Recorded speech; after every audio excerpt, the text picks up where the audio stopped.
নমস্কার বন্ধুরা, অন্নপূর্ণা কিচেনের তরফ থেকে আমি গৌরী চলে এসেছি বন্ধুরা নতুন একটি রেসিপি নিয়ে। তো বন্ধুরা, এখানে বাজার থেকে নিয়ে এসেছি পটল মাছটা ধুয়ে রেখেছি। তো বন্ধুরা, এই পটল মাছের আমি সর্ষে পোস্ত দিয়ে ঝাল বানাবো।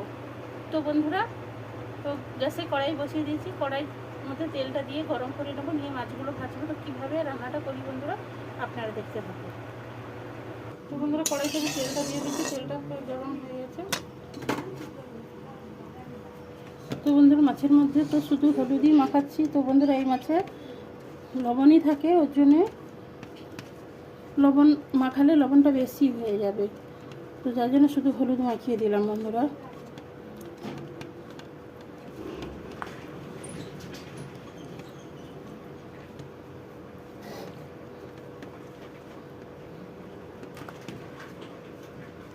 তো বন্ধুরা, তেলটা গরম হয়ে গেছে, মাছগুলো মিশিয়ে দিচ্ছি।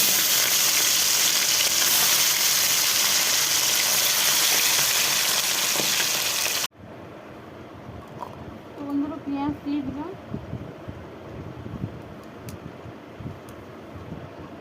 আদা রসুন দিয়ে দিলাম,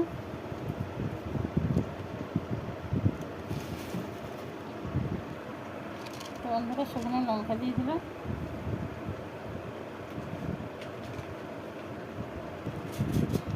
তো বন্ধুরা সরষে দিয়ে দিলাম,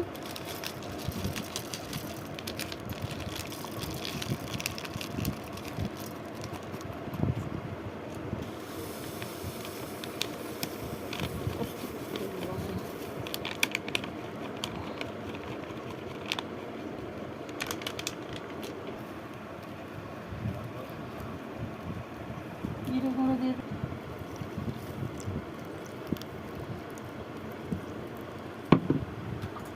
এখন আমি পেস্ট করে নিয়ে আসবো।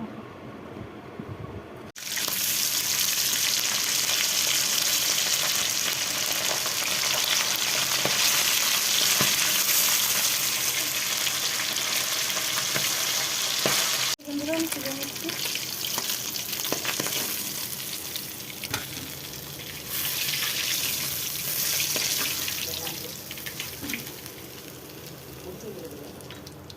বন্ধুরা,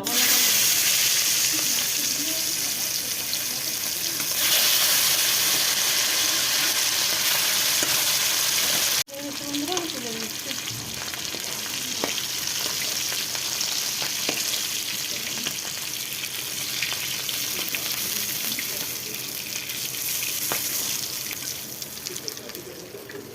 ভেজে নিয়েছি বন্ধুরা, মাছগুলো দিয়ে দিলাম, ফোড়ন দিয়ে দিলাম,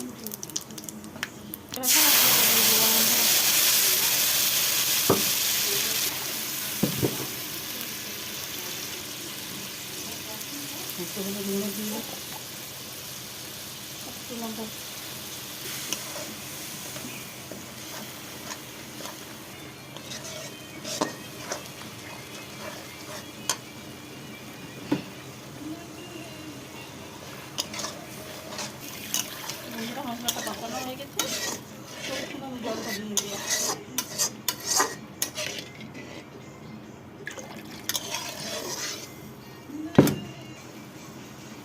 বন্ধুরা, কাঁচা লঙ্কা তরকারিটা ফুটে গেছে, এখন ভেজে রাখা মাছগুলো দিয়ে দিচ্ছি।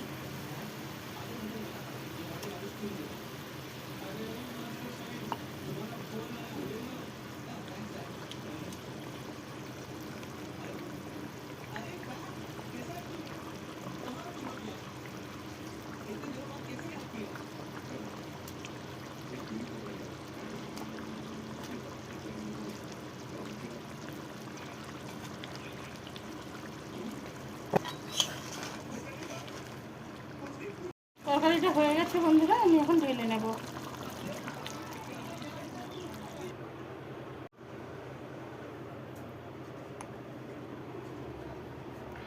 তো বন্ধুরা, সর্ষে পোস্ত দিয়ে পটল মাছের ঝাল তো আমার রান্না হয়ে গেছে বন্ধুরা। এইভাবে রান্না করেছি বন্ধুরা, আপনারা তো দেখলেন আমি কিভাবে মশলা দিয়ে মাছ ভেজে রান্না। তো এইভাবে আপনারা তো বাড়িতে বানিয়ে খেতে পারেন, সত্যি খুবই ভালো হয়। বেশি বেশি করে লাইক কমেন্ট শেয়ার করুন। প্লিজ প্লিজ বন্ধুরা, আমার চ্যানেলটিকে সাবস্ক্রাইব করুন, আমার পাশে থাকুন। ধৈর্য ধরে ভিডিওটা দেখার জন্য অনুরোধ থাকলো। ধন্যবাদ বন্ধুরা। তো বন্ধুরা দেখুন, কালারটা কত সুন্দর এসেছে।